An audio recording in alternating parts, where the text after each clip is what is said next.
अस्सलामु अलैकुम वरहमतुल्लाहि वबरकातुहू। उलमा फरमाते हैं दुआ के लिए कहा जाए तो कहते हैं कि या बारी ताला, अल्लाह पाक इनकी जायज़ हाजात कबूल फरमा।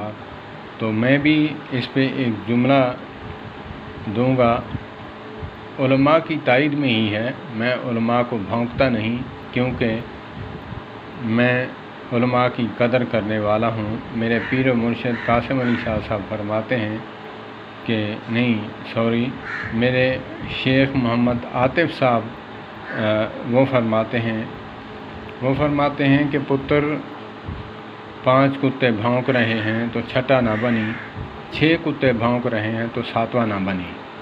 तो इसीलिए मैं उलमा को भौंकने वाला नहीं, क्योंकि उलमा जो हैं वो हमारे सरों का ताज हैं।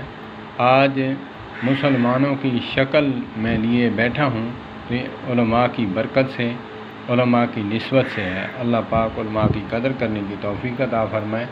लेकिन मैं जुमला यही दूंगा कि वो फरमाते हैं कि अल्लाह पाक इनकी जायज़ हाजात जो है कबूल और मंजूर फरमा।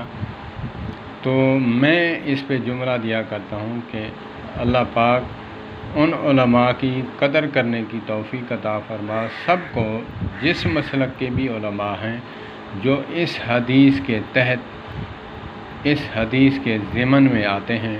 इन्नल उलमा वरसतुल अंबिया, इन्नल उलमा वरसतुल अंबिया, जो हकीकी वारिस हैं नबी अकरम सल्लल्लाहु तबारक व तआला अलैहि वसल्लम के। वस्सलामु अलैकुम।